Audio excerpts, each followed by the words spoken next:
Hi everyone, welcome to all of you. आप सभी का मेरे यूट्यूब चैनल शिवा ज्ञान पाठशाला में स्वागत है।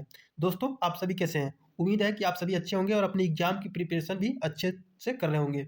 दोस्तों, आज के इस वीडियो में हम फूड न्यूट्रिशन एंड हाइजीन, जो कि को करिकुलर सब्जेक्ट के तहत ये पेपर आपका होता है, जो कि BA, BSc, BCom, BBA first semester के स्टूडेंट के लिए, सभी के लिए कॉमन सब्जेक्ट है। को करिकुलर का एग्जाम जो है 13 फरवरी 2026 को लगा हुआ है दोस्तों। माँ विंध्यवासिनी यूनिवर्सिटी और उससे एफिलेटेड जितने भी कॉलेज हैं उन सभी स्टूडेंट का को करिकुलर का एग्जाम 13 फरवरी 2026 को लगा हुआ है दोस्तों। ठीक है, तो उसमें आपको दो पेपर उस दिन कराया जाएगा। जो स्टूडेंट ने फूड न्यूट्रिशन एंड हाइजीन अपने पेपर में सेलेक्ट किया होगा तो उनका paper food nutrition and hygiene का आएगा, और जिन्होंने फर्स्ट एड एंड हेल्थ का पेपर चूज किया होगा तो उनका paper first aid and health का आएगा। ठीक है दोस्तों, तो फर्स्ट एड एंड हेल्थ का भी हम सेपरेट क्लास लिए हैं दोस्तों, आप उसे भी देख लेंगे।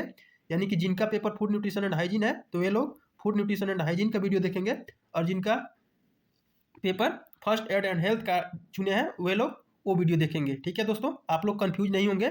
और ये आपका मॉडल पेपर है 2026 में आने वाला, परीक्षा में पूछे जाने वाले सबसे ज़्यादा क्वेश्चन है यहाँ पे, और पार्ट 1 है। यदि आप लोगों ने 1K सब्सक्राइबर का टारगेट को कंप्लीट किया तो आपको 1 से 2 मॉडल पेपर और कराए जाएंगे, और आपको 100% क्वेश्चन यहीं से सेम टू सेम देखने को मिलेगा दोस्तों, और आपको कहीं भटकने की जरूरत नहीं है। इससे पहले हम फूड न्यूट्रिशन एंड हाइजीन का रैंडम 2 क्लास करा चुके हैं, और ये आपका मॉडल पेपर है, मॉडल पेपर पार्ट 1 है, तो आप इसे भी देख करके जाएंगे, क्योंकि ये सभी के लिए कॉमन सब्जेक्ट है और इसे सभी को पास करना बहुत ही अनिवार्य होता है दोस्तों। ठीक है, तो चलिए बिना समय गंवाए मॉडल पेपर को देखते हैं। और यदि आप हमारे चैनल पर नए हैं तो शिवा ज्ञान पाठशाला चैनल को सब्सक्राइब जरूर कर लीजिएगा, ताकि कोई भी वीडियो अपलोड हो तो सबसे पहले उसका नोटिफिकेशन आप तक पहुंच सके।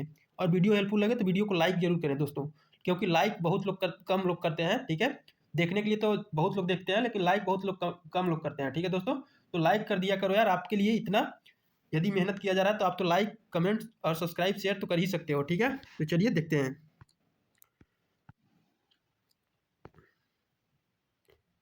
तो देख सकते हैं आप लोग दोस्तों, ये मॉडल पेपर है BA, BSc, BCom, BBA first semester के को करिकुलर का, जिसका टॉपिक है फूड न्यूट्रिशन एंड हाइजीन। ठीक है, इसमें बुकलेट सीरीज हमारा ए है दोस्तों। इसी प्रकार से आप लोगों का जो पेपर आएगा, किसी का ए, बी, सी, डी इस प्रकार से करके रहेगा, तो आप लोग देख सकते हैं। ये पूरा पूरा को curricular food nutrition and hygiene का मॉडल पेपर है दोस्तों। चलिए इस पेपर को सॉल्व करते हैं। और दोस्तों, आप लोग बिल्कुल भी घबराने की जरूरत नहीं है, पूरा पूरा क्वेश्चन यहीं से आप लोगों को देखने को मिलेगा दोस्तों। ठीक है, क्योंकि PYQ 100% रिपीट होता रहता है। ठीक है, तो इससे पहला क्वेश्चन कह रहा है मधुमेह रोग के लक्षण हैं बहुमूत्रता, अधिक प्यास लगना, भूख में वृद्धि, या ये सभी। तो इसमें से जो राइट ऑप्शन हो जाएगा दोस्तों, ऑप्शन 4 इसमें बिल्कुल करेक्ट होगा दोस्तों, ए सभी। ठीक है, यानी कि मधुमेह रोग के मुख्य लक्षण जो है बहुमूत्रता, बार बार आपको पेशाब आएगा, अधिक प्यास लगेगा, ठीक है, और भूख सामान्य से अधिक भूख लगेगा, मतलब कि लगेगा कितना खाना खा जाए, मतलब कि पूरा खाने में खा जाए करेगा। ठीक है, इस प्रकार का आपको लगेगा यदि डायबिटीज हो जाएगा तो। ठीक है, हाँ दोस्तों, क्वेश्चन नंबर 2, मक्खी द्वारा फैलता है मलेरिया, प्लेग, हैजा या रेबीज। तो इसका राइट ऑप्शन हो जाएगा दोस्तों, ऑप्शन 3 बिल्कुल करेक्ट होगा, हैजा। ठीक है, कौन सा? हैजा, क्योंकि रेबीज जो है कुत्ता के काटने से होता है, तो इसमें हैजा बिल्कुल करेक्ट माना जाएगा। हैजा मुख्य रूप से दूषित पानी और भोजन के माध्यम से फैलता है दोस्तों, जिसमें घरेलू मक्खियां महत्वपूर्ण वाहक के रूप में कार्य करती है, जो रोग जनकों को सतहों पर ले जाने का काम करती है। ठीक है, मलेरिया मच्छर द्वारा फैलता है, प्लेग मुख्य रूप से पिस्सू द्वारा फैलता है, और रेबीज आपको बता दिया गया कुत्ते के काटने से होता है। ठीक है, नेक्स्ट क्वेश्चन, क्वेश्चन नंबर 3, कह रहा है वायु द्वारा फैलने वाला रोग है हैजा, चेचक, प्लेग, रिकेट्स। तो दोस्तों इसमें से आपका जो राइट ऑप्शन हो जाएगा, ऑप्शन 2 बिल्कुल करेक्ट होगा, वायु द्वारा जो फैलने वाला रोग है वो चेचक है। ठीक है, चेचक एक अत्यधिक संक्रामक रोग था, जो मुख्य रूप से खांसने या छींकने पर हवा में छोड़ी गई बूंदों के माध्यम से एक व्यक्ति से दूसरे व्यक्ति में फैलता था। हैजा जो है वो किससे फैलता है? हैजा जो है दूषित पानी से फैलता है, और प्लेग जो है चूहों से फैलता है, और रिकेट्स जो है विटामिन डी की कमी से फैलता है दोस्तों। यहाँ पे दोस्तों जितना भी ऑप्शन दिया है उसके बारे में आपको डिटेल एक्सप्लेनेशन देखने को मिलेगा। तो यदि आप लोगों को वीडियो थोड़ा सा भी, जिसको बोलते हैं 1% भी हेल्पफुल लगे, तो वीडियो को लाइक जरूर करिएगा दोस्तों। ठीक है, क्योंकि लाइक करेंगे तभी हमें पता चल पाएगा कि आप लोग वीडियो के लिए इंटरेस्टेड है, तभी अगला मॉडल पेपर कराया जाएगा, नहीं तो नहीं कराया जाएगा। और 1K का जो टारगेट है 1K सब्सक्राइबर का, उसे आप लोग कंप्लीट नहीं कर रहे हैं दोस्तों, कोई भी सीरियस नहीं लग रहे हैं। यदि आप लोग चाहें तो 2-2 सब्सक्राइबर भी बढ़वाते हैं तो 1K का टारगेट जो है उसे कंप्लीट करने में टाइम नहीं लगेगा। लेकिन आप लोग वही सोचते हैं कि मेरा काम बन रहा है, किसी का बने या न बने, तो ऐसा ना सोचिए दोस्तों। आपके लिए वीडियो प्रोवाइड करने के पीछे कितना मेहनत लगता है आप लोग नहीं जान पाएंगे। ठीक है, तो इसके लिए आप लोग इतना तो कर ही सकते हैं यार, लाइक कमेंट शेयर तो कर ही सकते हैं, तो कर दिया करो यार। उसमें आपका पैसा थोड़ी लगेगा। क्वेश्चन नंबर 4, किस उम्र के बाद बच्चा ठोस आहार खा सकता है? 6 महीने बाद, 9 महीने बाद, या 3 महीने बाद, या 1 वर्ष बाद? यानी कि जब बच्चा पैदा होता है तो कितने महीने बाद वो ठोस भोजन खा सकता है? तो इसमें राइट ऑप्शन हो जाएगा दोस्तों ऑप्शन फर्स्ट, 6 माह बाद। यानी कि WHO और बाल रोग विशेषज्ञ आमतौर पर सलाह देते हैं कि शिशुओं को जीवन के पहले 6 महीनों तक विशेष रूप से माँ का दूध का स्तनपान कराना चाहिए, जिससे के बाद ठोस आहार देना शुरू किया जा सकता है। चलिए नेक्स्ट क्वेश्चन देखते हैं दोस्तों, क्वेश्चन नंबर 5। आप लोग देख सकते हैं दोस्तों कितना इजी क्वेश्चन आता है, ठीक है। तो आप लोगों को घबराने की बिल्कुल भी जरूरत नहीं है, पूरा क्वेश्चन पेपर यहीं से आने वाला है दोस्तों, ठीक है। तो आप लोग वीडियो को शुरू से अंत तक देखिएगा, बीच में स्किप नहीं करिएगा, नहीं तो एग्जाम दे करके आने के बाद पछताना हो जाएगा। काश मैं वीडियो को देख लिया होता। तो वीडियो को कंसिस्टेंसी बना करके देखेंगे, ठीक है। कह रहा है कि जल का सूत्र है HO है, H2O है, HO2 है, या H2O2 है। तो दोस्तों इसमें से आपका जो राइट ऑप्शन हो जाएगा ऑप्शन सेकेंड, इसमें बिल्कुल करेक्ट होगा H2O, ठीक है दोस्तों। कौन सा हो जाएगा? H2O, ठीक है। जल का रासायनिक सूत्र H2O होता है, जिसका अर्थ है कि जल के एक अणु में हाइड्रोजन के 2 परमाणु और ऑक्सीजन का 1 परमाणु होता है, ठीक है। क्वेश्चन नंबर 6 कह रहा है कि सोडियम प्राप्ति का अच्छा स्रोत है, कौन सा है? गुड़ है, गन्ना है, नमक है, या हल्दी है? राइट ऑप्शन इसका हो जाएगा ऑप्शन थर्ड, यानी कि नमक, ठीक है। यानी कि नमक जो है जिसको सोडियम क्लोराइड, ठीक है, NaCl, ठीक है दोस्तों, सोडियम का सबसे सामान्य और अच्छा स्रोत है, ठीक है। नेक्स्ट क्वेश्चन, क्वेश्चन नंबर 7 कह रहा है कि कैल्शियम का प्रमुख स्रोत है, दुग्ध है, चावल है, गुड़ है, या आलू है? तो दोस्तों इसमें से आपका जो राइट ऑप्शन हो जाएगा ऑप्शन फर्स्ट बिल्कुल करेक्ट होगा, दुग्ध। कैल्शियम का जो प्रमुख स्रोत है दूध है, और दूध को संपूर्ण आहार भी माना जाता है दोस्तों। क्या माना जाता है? दूध को संपूर्ण आहार माना जाता है, लेकिन एक इसमें और नेगेटिव पॉइंट है। पॉजिटिव पॉइंट तो है कि दूध को संपूर्ण आहार माना जाता है, लेकिन नेगेटिव पॉइंट क्या है दोस्तों? कि विटामिन सी इसमें प्रेजेंट नहीं होता है। विटामिन सी जो होता है वो इसमें प्रेजेंट नहीं होता है, किसमें? दूध में, ठीक है। तो ये एक प्रकार का इसका नेगेटिव पॉइंट है, ठीक है, ठीक है दोस्तों। और दुग्ध उत्पाद कैल्शियम के प्रमुख स्रोतों में से है, जो हड्डियों के स्वास्थ्य के लिए बहुत ही आवश्यक होता है। क्वेश्चन नंबर 8 कह रहा विटामिन के की खोज कब की गई?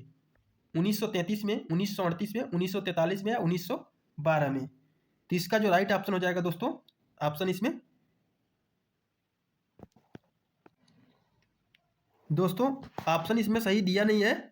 जो विटामिन के की खोज हुई थी वो 1929 में हुई थी। कब हुई थी दोस्तों? 1929 में किया गया था। और किया कौन था इसका खोज? हेनरी डेम ने इसकी खोज की थी, ठीक है। लेकिन जो पुरस्कार है वो कब मिला था? पुरस्कार कब मिला था दोस्तों? 1943 में। कब मिला था? 1943 में। तो विटामिन के की खोज 1929 में हुई थी, और इसकी खोज हेनरी डेम ने किया था। लेकिन इसके विभिन्न रूपों और कार्यों पर बाद में क्या हुआ? रिसर्च जारी रहा। दिए गए विकल्पों में 1938, कौन सा दोस्तों? 1938 एक प्रासंगिक वर्ष है जब इसके विभिन्न पहलुओं पर काम हुआ, ठीक है दोस्तों। इसका खोज तो 1929 में हो गया था, लेकिन इस पर रिसर्च किया गया। तो इसका राइट ऑप्शन हो जाएगा ऑप्शन सेकंड। आप लोग लगाएंगे तो बिल्कुल आपका करेक्ट माना जाएगा दोस्तों, ठीक है। नेक्स्ट क्वेश्चन, क्वेश्चन नंबर 9 कह रहा है 1 ग्राम वसा कितनी कैलोरी देता है? 4 कैलोरी देता है, 6 कैलोरी देता है, 8 कैलोरी देता है, 9 कैलोरी देता है? तो 1 ग्राम जो फैट होता है या वसा होता है, यानी कि 1 ग्राम जो वसा होता है वो कितना कैलोरी देता है दोस्तों? तो 9 कैलोरी देता है। कितना देता है दोस्तों? 9 कैलोरी देता है, ठीक है। और वहीं पे आपको क्या पूछ लिया जाए? क्या पूछ लिया जाए दोस्तों? यदि पूछ लिया जाए 1 ग्राम कार्बोहाइड्रेट में, किसमें दोस्तों? कार्बोहाइड्रेट में कितना कैलोरी मिलता है? तो 4 कैलोरी मिलता है। कितना मिलता है दोस्तों? 4 कैलोरी मिलता है, ठीक है। यानी कि 1 ग्राम वसा में आपको 9 कैलोरी और 1 ग्राम कार्बोहाइड्रेट में 4 कैलोरी प्राप्त होता है, ठीक है। तो 1 ग्राम वसा के पूर्ण ऑक्सीकरण से लगभग 9 कैलोरी या 9 किलो कैलोरी ऊर्जा प्राप्त होती है दोस्तों आप लोग बताएंगे कमेंट में कि आपको एक्सप्लेनेशन जो है अच्छे से समझ में आ रही है कि नहीं आ रही है। और जितने लोग देखेंगे कृपया करके लाइक जरूर करेंगे दोस्तों। आप लोग लाइक जरूर करिएगा, ठीक है। कुछ लोग कहेंगे धमकी दे रहे हैं, हम अपना लाइक वापस ले लेते हैं, ठीक है। तो दोस्तों वो तो आपके ऊपर डिपेंड करता है कि आप लोग क्या चाहते हैं, ठीक है। क्वेश्चन नंबर 10 कह रहा है एक जटिल कार्बोहाइड्रेट है, सेलुलोज, ग्लाइकोजन, पेक्टिन, या स्टार्च? तो इसमें से आपका जो राइट ऑप्शन हो जाएगा ऑप्शन फर्स्ट बिल्कुल करेक्ट होगा दोस्तों। एक जटिल कार्बोहाइड्रेट सेलुलोज है।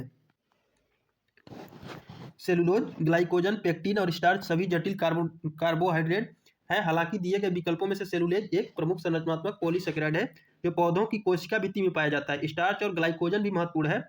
स्टार्च पौधों में ऊर्जा भंडारण, ग्लाइकोजन जानवरों में ऊर्जा भंडारण। सभी विकल्प सही है, लेकिन सामान्यतः सेलुलोज को एक विशिष्ट जटिल रेशेदार कार्बोहाइड्रेट माना जाता है दोस्तों। ठीक है, नेक्स्ट क्वेश्चन, क्वेश्चन नंबर 11 कह रहा है दोस्तों, प्रोटीन में मुख्य भाग किसका होता है? हाइड्रोजन का, ऑक्सीजन का, नाइट्रोजन का या कार्बन का? तो इसमें राइट ऑप्शन हो जाएगा दोस्तों ऑप्शन थर्ड, यानी कि नाइट्रोजन का। ठीक है, प्रोटीन मुख्य रूप से कार्बन, हाइड्रोजन, ऑक्सीजन और नाइट्रोजन से बने होते हैं। नाइट्रोजन प्रोटीन का एक अनिवार्य और विशिष्ट घटक है जो इसे कार्बोहाइड्रेट और वसा से अलग करता है दोस्तों। ठीक है, क्वेश्चन नंबर 12 क्या है, प्रोटीन नाम किस वैज्ञानिक द्वारा प्रस्तावित किया गया? दोस्तों एक क्वेश्चन तो एकदम 100% इसका ऑप्शन तक चेंज नहीं होगा दोस्तों। तो आप लोग को जितना भी क्वेश्चन कराया जा रहा है, हवाबाजी में यह बात नहीं किया जाता है दोस्तों। शिवा ज्ञान पाठशाला चैनल पर पढ़ाया वही जाता है जो एग्जाम में आता है।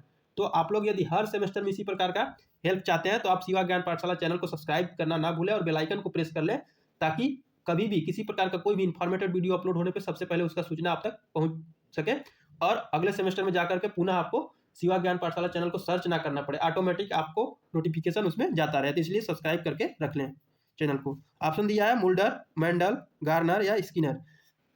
तो इसका राइट ऑप्शन हो जाएगा दोस्तों ऑप्शन फर्स्ट ही इसमें बिल्कुल करेक्ट हो जाएगा, मुल्डर। प्रोटीन नाम जो है मुल्डर वैज्ञानिक के द्वारा दिया गया था। प्रोटीन शब्द का प्रस्ताव सबसे पहले डच रसायनज्ञ जेरार्डस जोहान्स मुल्डर ने 1838 में, कब दोस्तों आप लोग तिथि वर्ष भी याद रखेंगे, 1838 में स्वीडिश रसायन जोन्स जैकब बर्जेलियस के सुझाव पर दिया था। ठीक है, नेक्स्ट क्वेश्चन दोस्तों, क्वेश्चन नंबर 13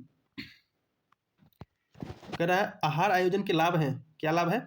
समय का दुरुपयोग, धन का दुरुपयोग, कार्य का सरलीकरण या इनमें से सभी। तो दोस्तों आपका इसमें से जो राइट ऑप्शन हो जाएगा ऑप्शन फोर्थ बिल्कुल करेक्ट होगा। आहार आयोजन का जो लाभ है वो इनमें से सभी है। यानी कि दोस्तों आहार आयोजन के कई लाभ हैं, जिनमें शामिल है समय का सदुपयोग। योजना बनाने से पता चलता है कि कौन सा काम कब करना है, जिससे समय बचता है दोस्तों। ठीक है, धन का सदुपयोग कैसे होता है? पहले से योजना बनाने से अनावश्यक खर्चों से बचा जा सकता है और बजट के अनुसार खरीदारी किया जा सकता है। ठीक है, और कार्य का सरलीकरण किस प्रकार से होता है? योजनाबद्ध तरीके से काम करने से आसान और व्यवस्थित हो जाता है दोस्तों। कोई भी कार्य करने से पहले क्या करना चाहिए? प्लान बनाना चाहिए। ठीक है, क्वेश्चन नंबर 14 कुपोषण के लिए दायित्व है। क्या दायित्व है? निर्धनता, अशिक्षा, मिलावट या उपरोक्त सभी। तो इसमें से आपका जो राइट ऑप्शन हो जाएगा दोस्तों ऑप्शन डी बिल्कुल करेक्ट होगा, उपरोक्त सभी, यानी कि फोर्थ सही होगा। यानी कि कुपोषण कब आप हो जाएंगे? जब आपके पास धन नहीं रहेगा, जब आप अशिक्षित रहेंगे, पढ़े लिखे नहीं रहेंगे और मिलावटी रहेगा। ठीक है दोस्तों, यानी कि कुपोषण के लिए कई कारक जिम्मेदार हो सकते हैं, जैसे निर्धनता, गरीब परिवारों के पास अक्सर पर्याप्त पौष्टिक भोजन खरीदने के लिए पैसे नहीं होते हैं। ठीक है दोस्तों, और अशिक्षा, शिक्षा की कमी के कारण लोगों को सही पोषण और आहार के महत्व की जानकारी नहीं होती है, इस कारण भी कुपोषण हो सकते हैं। और मिलावट, जैसे आज के समय में भी कई प्रकार के खाद्य पदार्थों में मिलावट से उनकी पौष्टिकता कम हो जाती है, जो कुपोषण का कारण बन सकती है दोस्तों। तो इस चीज़ का आप लोग ध्यान रखेंगे, इसीलिए आपको शिक्षित होना चाहिए ताकि आप जागरूक रहें। ठीक है, क्वेश्चन नंबर 15 कह रहा है कि इनमें से निम्नलिखित में से पौष्टिक तत्व है। कौन पौष्टिक तत्व है? प्रोटीन है, खनिज लवण है, कार्बोहाइड्रेट है, उपरोक्त सभी है। तो इसमें से राइट ऑप्शन हो जाएगा ऑप्शन डी, उपरोक्त सभी। ठीक है, यानी कि पौष्टिक तत्व वे घटक हैं जो शरीर के विकास, कार्य और अच्छे स्वास्थ्य के लिए आवश्यक हैं। प्रोटीन जो है शरीर के ऊतकों के निर्माण और मरम्मत के लिए आवश्यक होता है। खनिज लवण जो है हड्डियों के निर्माण, ब्लड यानी कि खून बनाने, अन्य शारीरिक कार्यों के लिए महत्वपूर्ण है। कार्बोहाइड्रेट जो है शरीर को ऊर्जा का प्रमुख स्रोत प्रदान करते हैं दोस्तों। ठीक है, क्वेश्चन नंबर 16 कह रहा है विटामिन ए पाया जाता है गाजर में, मांस में, हरे धनिया में या इनमें से सभी। तो दोस्तों इसमें से राइट ऑप्शन हो जाएगा ऑप्शन डी, इनमें से सभी। और अगर सबसे ज़्यादा पूछेगा, क्या पूछेगा दोस्तों? विटामिन ए अच्छे दृष्टि, त्वचा और प्रतिरक्षा प्रणाली के लिए महत्वपूर्ण है। यह कई खाद्य पदार्थों में पाया जाता है। गाजर में यदि सबसे ज़्यादा पूछेगा या सबसे अच्छा पूछेगा तो विटामिन ए जो है गाजर में ही पाया जाता है। और मांस में इसमें भी कुछ मात्रा में विटामिन ए होता है। हरे धनिया में यह भी विटामिन ए का अच्छा स्रोत माना जाता है दोस्तों। क्वेश्चन नंबर 17 करा है फ्रेश फ्रूट विटामिन कहते हैं। विटामिन ए को, विटामिन सी को, विटामिन बी को, विटामिन डी को। तो इसमें से राइट ऑप्शन हो जाएगा ऑप्शन सेकेंड बिल्कुल करेक्ट होगा, विटामिन सी को फ्रेश फ्रूट विटामिन कहा जाता है। ठीक है, ताजे खट्टे फलों जैसे संतरा, नींबू और मौसमी में मुख्य रूप से विटामिन सी पाया जाता है। यह विटामिन शरीर के लिए आवश्यक है और प्रतिरक्षा प्रणाली को मजबूत करने में हेल्प करता है दोस्तों। यदि आपको वीडियो हेल्पफुल लग रही हो तो वीडियो को लाइक जरूर करें और कमेंट में बताएं कि आपको नेक्स्ट जो है मॉडल पेपर कराया जाना चाहिए या नहीं कराया जाना चाहिए। यदि कराया जाना चाहिए तो पार्ट 2 लिखेंगे, ठीक है। तभी हमको पता चलेगा कि आप लोग वीडियो के लिए इंटरेस्टेड है, आपको एक्सप्लेनेशन और ये जो क्वेश्चन है अच्छे से समझ में आ रहा है, ठीक है। क्योंकि क्वेश्चन ये तो 100% गारंटी है दोस्तों, क्या 100% गारंटी है, क्वेश्चन अलग से आने वाला नहीं है, ठीक है। इससे पहले हम फूड न्यूट्रिशन एंड हाइजीन का 2 वीडियो करा चुके हैं, ये मॉडल पेपर का पार्ट फर्स्ट है। इसी प्रकार से यदि आप लोग 1 के सब्सक्राइबर का टारगेट कंप्लीट कर देते हैं तो 2 मॉडल पेपर आप लोगों को और प्रोवाइड किया जाएगा, ठीक है दोस्तों। तो आप इतना करके जाते हैं तो आप अपने एग्जाम में 100 में 95% आप क्वेश्चन सही करके आएंगे, ठीक है। नेक्स्ट क्वेश्चन, क्वेश्चन नंबर 18 कह रहा है एलर्जी की शिकायत है, मजबूत प्रतिरक्षा का लक्षण, कमजोर प्रतिरक्षा का लक्षण या पारिस्थितिजनक लक्षण या इनमें से कोई नहीं। इसका राइट ऑप्शन हो जाएगा ऑप्शन सेकंड, कमजोर प्रतिरक्षा का लक्षण। एलर्जी तब होती है जब प्रतिरक्षा प्रणाली आमतौर पर हानि रहित पदार्थों जैसे परागकण, धूल या कुछ खाद्य पदार्थों के प्रति अति संवेदनशील हो जाती है। यह एक कमजोर या अतिरंजित प्रतिरक्षा प्रतिक्रिया का संकेत होता है दोस्तों, ठीक है। नेक्स्ट क्वेश्चन, क्वेश्चन नंबर 19 कह रहा है कि टीकाकरण है, टीकाकरण क्या है, प्राकृतिक प्रतिरक्षा, अर्जित प्रतिरक्षा, फर्स्ट एंड सेकंड दोनों, इनमें से कोई नहीं। तो टीकाकरण है जो दोस्तों एक प्रकार का अर्जित प्रतिरक्षा होता है, ठीक है। यानी कि टीकाकरण, वैक्सीनेशन जिसको आप लोग वैक्सीन नाम बोलते हैं, कोरोना जो चला था दोस्तों तो वैक्सीन आप लोगों को सबको लगा है, किसको नहीं लगा होगा वो लोग कमेंट करके बताएंगे। तो टीकाकरण वैक्सीन जिसको सबको लगा है, जिसके माध्यम से शरीर में किसी विशिष्ट बीमारी से लड़ने के लिए प्रतिरक्षा विकसित की जाती है। यह प्रतिरक्षा प्राकृतिक रूप से नहीं मिलती बल्कि बाहरी हस्तक्षेप से अर्जित की जाती है। जो अपने आप मिलती है उसको प्राकृतिक बोलते हैं, लेकिन जो हस्तक्षेप यानी कि मनुष्य के द्वारा उसमें इंजेक्ट किया जाता है उसे अर्जित प्रतिरक्षा है, यानी कि आप अर्जित कर रहे हैं, आपको ऑटोमेटिकली मिला नहीं है, ठीक है। नेक्स्ट क्वेश्चन, क्वेश्चन नंबर 20 कह रहा है विश्व स्वास्थ्य संगठन की स्थापना हुई थी, कब हुई थी, सन 1948 में, 1952 में, 1956 में, 1931 में। तो इसका राइट ऑप्शन हो जाएगा ऑप्शन फर्स्ट 1948 में। और कितने तारीख को हुई थी दोस्तों, 7 अप्रैल को। कितने अप्रैल को, 7 अप्रैल को। और ये भी पूछा जाता है क्वेश्चन में दोस्तों, कहाँ हुई थी, कहाँ हुई थी, तो जिनेवा स्विट्जरलैंड में, स्विट्जरलैंड में।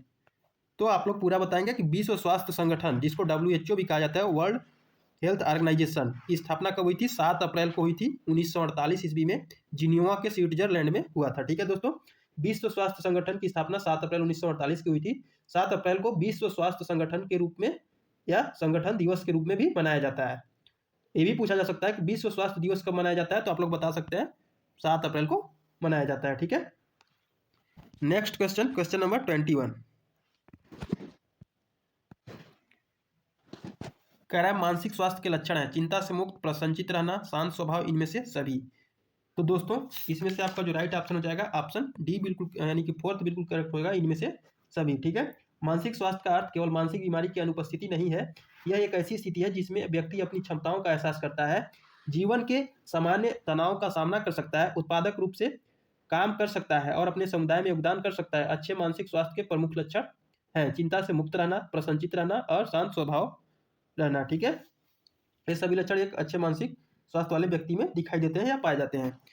नेक्स्ट क्वेश्चन, क्वेश्चन नंबर 22 देखो आ गया ना दोस्तों, कह रहे थे कि इसका पहले भी बता चुके हैं WHO का पूरा नाम। तो WHO का फुल फॉर्म होता है, इसमें ऑप्शन दिया world health organisation, world home organisation, world health organisation या वर्क फॉर हेल्थ ऑर्गेनाइजेशन। तो इसमें आपका पूरा पूरा राइट ऑप्शन हो जाएगा ऑप्शन फर्स्ट, इसमें बिल्कुल करेक्ट होगा, वर्ल्ड हेल्थ ऑर्गेनाइजेशन, ठीक है। यानी कि WHO एक अंतर्राष्ट्रीय संगठन है जो वैश्विक जन स्वास्थ्य के लिए जिम्मेदार है, ठीक है। इसे हिंदी में विश्व स्वास्थ्य संगठन के नाम से जाना जाता है। नेक्स्ट क्वेश्चन, क्वेश्चन नंबर 23 कह रहे विश्व स्वास्थ्य संगठन का मुख्यालय कहाँ है, रोम में है, दिल्ली में है, इटली में है, जिनेवा में है।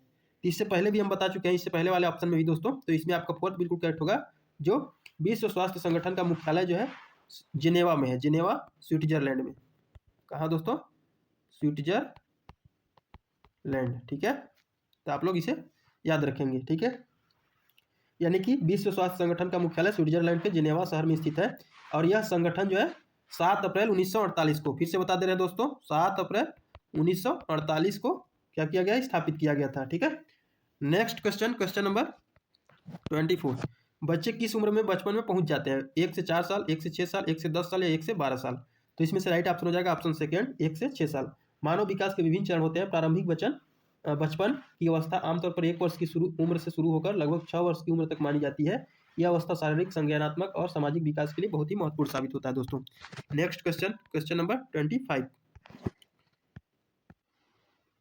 कह रहा है दोस्तों, निम्न में से स्वास्थ्य का आयाम है शारीरिक, मानसिक, सामाजिक या ये सभी। तो इसमें राइट ऑप्शन हो जाएगा ये सभी, यानी कि स्वास्थ्य के आयामों में शारीरिक, मानसिक और सामाजिक स्वास्थ्य सभी शामिल है। एक व्यक्ति को पूरी तरह से स्वस्थ तभी माना जाता है जब वह इन सभी पहलुओं को अच्छा से महसूस करता है दोस्तों। नेक्स्ट क्वेश्चन नंबर 26 गर्भावस्था के जोखिम कौन से हैं? पहले से मौजूद बीमारी, डायबिटीज, एक से अधिक गर्भ या ये सभी। तो दोस्तों गर्भावस्था का जोखिम जो है, पहले से अधिक कोई बीमारी है तभी उस जो गर्भ में जो शिशु पल रहा है उसको प्रॉब्लम हो सकता है। डायबिटीज यदि है तो उसे भी प्रॉब्लम हो सकता है। और एक से अधिक गर्भ यानी कि एक से अधिक बच्चे, 2 बच्चे, 3 बच्चे, इस प्रकार के 4 बच्चे यदि पल रहे हैं बच्चेदानी में तो भी एक प्रकार का जोखिम है। तो इसलिए इसका राइट ऑप्शन हो जाएगा ऑप्शन फोर्थ, यानी कि ये सभी।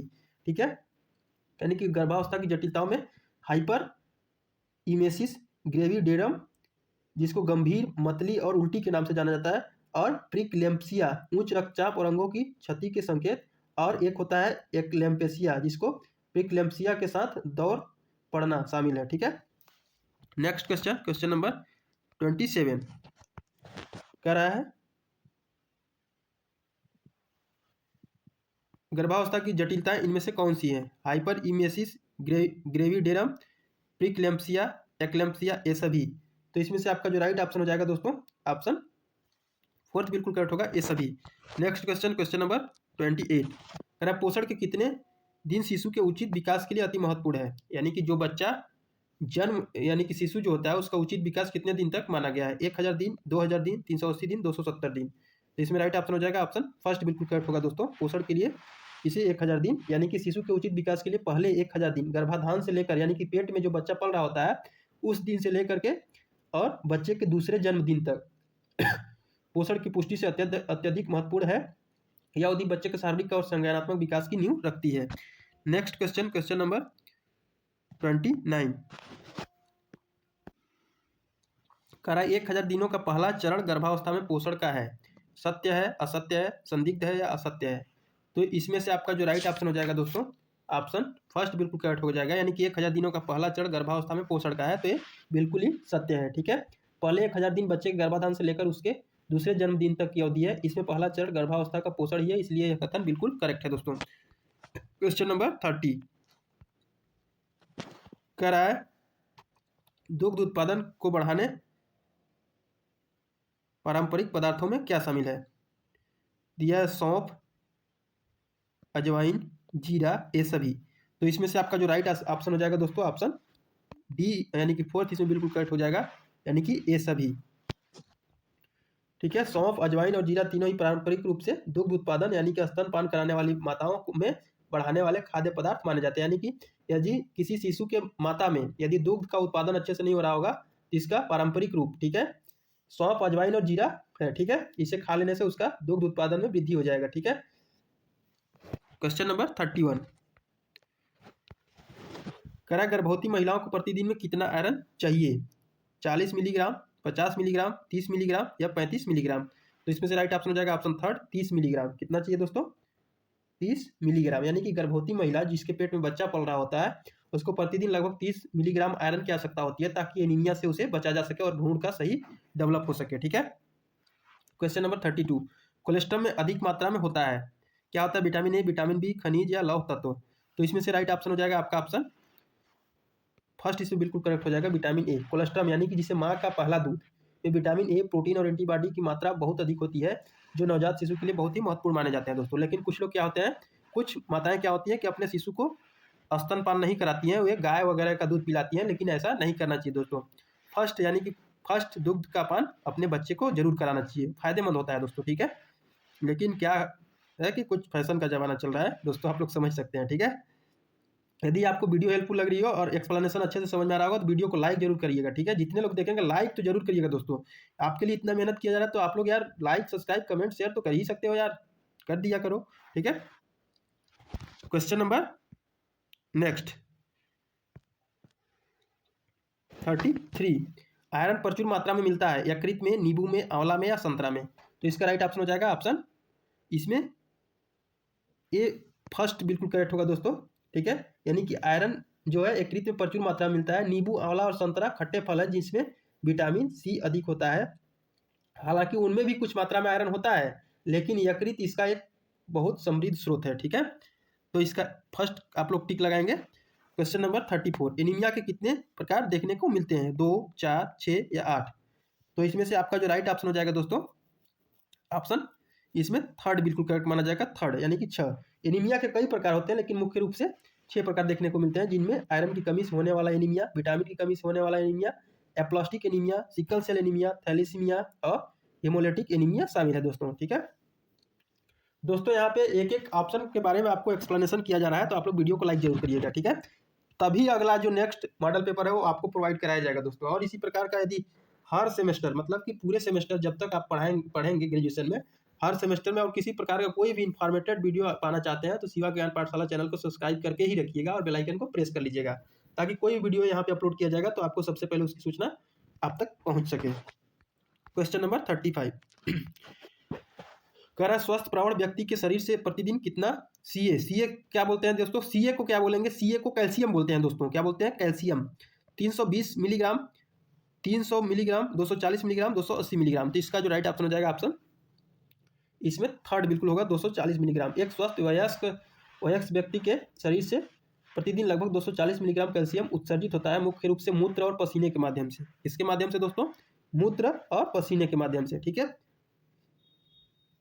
नेक्स्ट क्वेश्चन, क्वेश्चन नंबर 36 कह रहा प्रतिदिन कितना विटामिन डी लेना अच्छा होता है?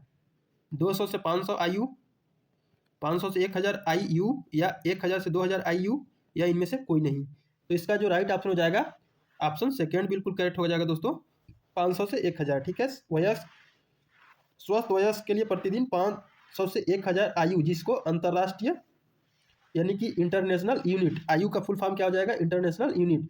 विटामिन डी का सेवन आमतौर पर अच्छा माना जाता है ताकि पर्याप्त स्तर बनाए रखा जा सके। हालांकि व्यक्तिगत जरूरतें, उम्र, सूरज के संपर्क और स्वास्थ्य स्थितियों के आधार पर भिन्न हो सकती है। नेक्स्ट क्वेश्चन, क्वेश्चन नंबर 37 कह रहा है एलर्जी की शिकायत है, मजबूत प्रतिरक्षा का लक्षण, कमजोर प्रतिरक्षा का लक्षण, पारिस्थितिक लक्षण या इनमें से कोई नहीं? तो इसका राइट ऑप्शन हो जाएगा ऑप्शन थर्ड, पारिस्थितिक लक्षण। ठीक है, एलर्जी किसी बाहरी पदार्थ जैसे पराग, धूल या कुछ खाद्य पदार्थ के प्रति प्रतिरक्षा प्रणाली की अति संवेदनशीलता है। यह एक पर्यावरणीय या पारिस्थितिजन्य लक्षण है, न कि मजबूत या कमजोर प्रतिरक्षा प्रणाली का। ठीक है, सामान्य संकेत, क्योंकि यह प्रतिरक्षा प्रणाली की एक विशेष प्रतिक्रिया है। क्वेश्चन नंबर 38 काम के लिए क्या आवश्यक है? उपकरण, ऊर्जा, मशीन, कोई नहीं? दोस्तों, आपको काम के लिए क्या चाहिए? उपकरण हुआ रहेगा तो आप काम कर लोगे, मशीन रहेगा तो काम कर लोगे? नहीं कर पाओगे। जब तक आपको ऊर्जवा नहीं मिलेगा ना दोस्तों तो आप कमवा नहीं कर पाएंगे। ठीक है, आप सुस्त पड़ जाएंगे। ठीक है, सोने लगेंगे। तो आपको किसी भी काम को करने के लिए एनर्जी चाहिए होता है दोस्तों। क्या चाहिए होता है? एनर्जी।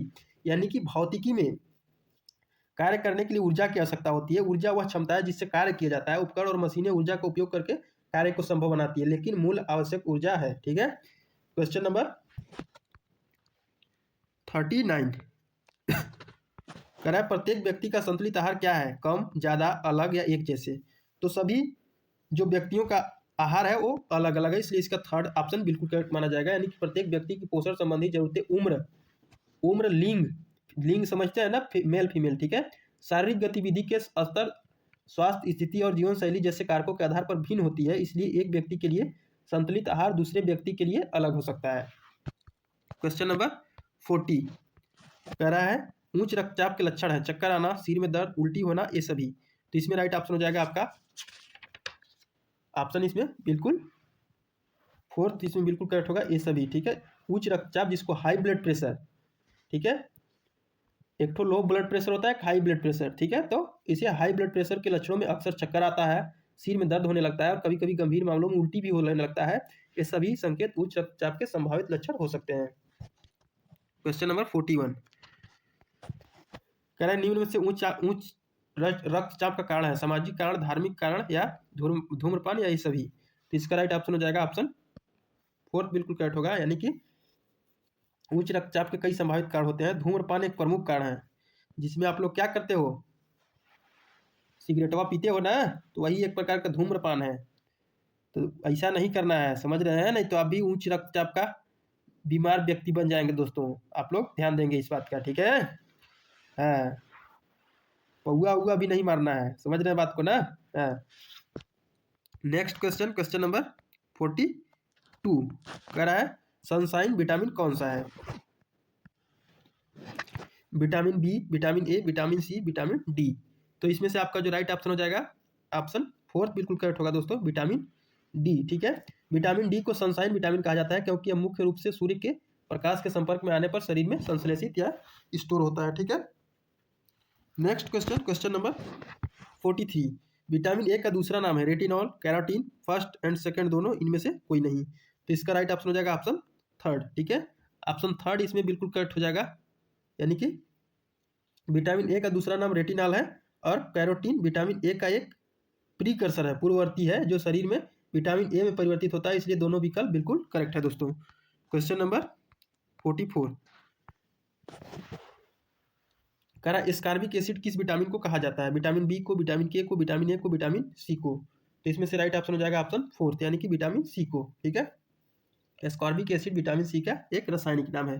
क्वेश्चन नंबर 45 रोग प्रतिरोधक प्रणाली का महत्वपूर्ण भाग है श्वेत रक्त कणिकाएं, लाल रक्त कणिकाएं, ऑक्सीजन या वसा। तो इसमें से राइट ऑप्शन हो जाएगा ऑप्शन फर्स्ट बिल्कुल करेक्ट होगा दोस्तों, WBC, व्हाइट ब्लड सेल, ठीक है। यानी कि WBC प्रतिरक्षा प्रणाली की एक प्रमुख कोशिकाएं हैं जो शरीर को संक्रमण और बीमारियों से बचाने का काम करती हैं। क्वेश्चन नंबर 46 इनमें से किससे जन्मजात प्रतिरक्षा प्राप्त होती है? त्वचा से, बलगम से, पेट का अम्ल से, इनमें से सभी। तो इसका राइट ऑप्शन जाएगा इनमें से सभी, ठीक है। यानी कि त्वचा, बलगम और पेट का अम्ल सभी जन्मजात प्रतिरक्षा के भौतिक और रासायनिक अवरोध के हिस्से हैं जो शरीर को रोगजनकों से बचाते हैं, ठीक है। Next question, question number 47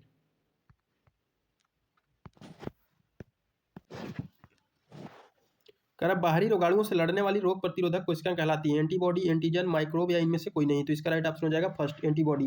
antibody वे प्रोटीन है जो शरीर की प्रतिरक्षा प्रणाली बाहरी रोगाणुओं से, जिन्हें एंटीजन कहा जाता है, से लड़ने के लिए बनाए रखते हैं।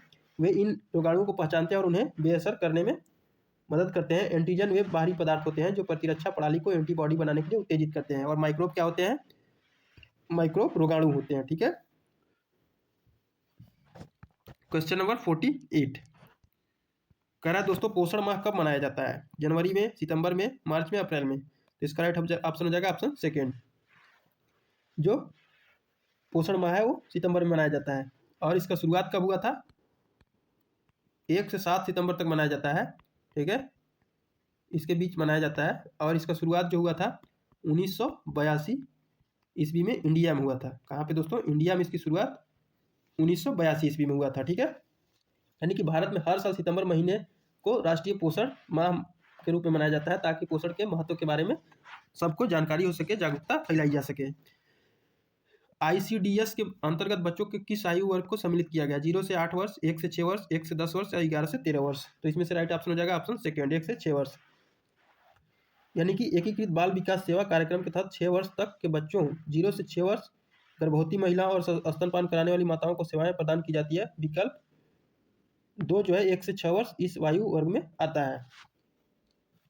नेक्स्ट क्वेश्चन और इस मॉडल पेपर का ये अंतिम क्वेश्चन है WHO का मुख्यालय कहाँ स्थित है? न्यूयॉर्क में, जिनेवा में, चंडीगढ़ में, मुंबई में। तो इसमें से आपका जो राइट ऑप्शन हो जाएगा दोस्तों ऑप्शन सेकेंड, ये पहले ही बताया जा चुका है, जिनेवा में। यानी कि WHO का मुख्यालय जिनेवा के स्विट्जरलैंड में स्थित है, यानी कि स्विट्जरलैंड के जिनेवा शहर में स्थित है दोस्तों। तो दोस्तों ये रहा आपका को curricular food nutrition and hygiene का पूरा मॉडल पेपर, ठीक है। यदि आप लोग दोस्तों 1K सब्सक्राइबर का टारगेट को कंप्लीट करते हैं तो अगला आपका मॉडल पेपर भी आएगा, ठीक है। और दोस्तों आपको कहीं भी घबराने की जरूरत नहीं है, जितना वीडियो कराया जा रहा है उतना आपके लिए इनफ है। और को करिकुलर सब्जेक्ट, ठीक है, को curricular subject BA, BSc, BCom, BBA के लिए सबके लिए कॉमन सब्जेक्ट है। और 13 फरवरी 2026 को माँ विंध्यवासिनी यूनिवर्सिटी मिर्जापुर का एग्जाम लगा हुआ है, जिसमें जो student food nutrition and hygiene जिनके एडमिट कार्ड पे दिखा रहा होगा उनके लिए फूड न्यूट्रिशन एंड हाइजीन का वीडियो प्रोवाइड किया जा रहा है। और जिनके एडमिट कार्ड पे first aid and health show कर रहा है तो वे लोग वो वीडियो देखेंगे, ठीक है। तो कंफ्यूजन नहीं होंगे आप लोग। और आप सभी लोगों का काम है, जितने लोग वीडियो देख रहे हैं एक लोग कम से कम 2 सब्सक्राइबर बढ़ाएंगे। कितने बढ़ाएंगे? 2 सब्सक्राइबर बढ़ाएंगे, तो 1K को कंप्लीट होने में टाइम नहीं लगेगा दोस्तों, ताकि आपको अच्छा से अच्छा कंटेंट डिलीवर कराया जा सके। क्योंकि शिवा ज्ञान पाठशाला चैनल पर पढ़ाया वही जाता है जो सिर्फ एग्जाम में आता है। आलतू फालतू की चीज़ें यहाँ पे नहीं पढ़ाया जाता था दोस्तों। तो यदि अभी तक आपने शिवा ज्ञान पाठशाला चैनल को सब्सक्राइब नहीं किया तो कृपया करके सब्सक्राइब कर लें और बेल आइकन प्रेस कर लें, ताकि किसी प्रकार का कोई भी इन्फॉर्मेटिव वीडियो अपलोड हो तो सबसे पहले उसकी सूचना आप तक पहुँच सके। तो चलिए 1K टारगेट को जल्दी से जल्दी आप लोग पूरा करिए, और फिर मिलते हैं अगले पार्ट के साथ। और आप लोग जितने लोग देखेंगे सभी लोग लाइक करेंगे और कमेंट करेंगे कि अगला पार्ट के लिए आप लोग इंटरेस्टेड है कि नहीं है।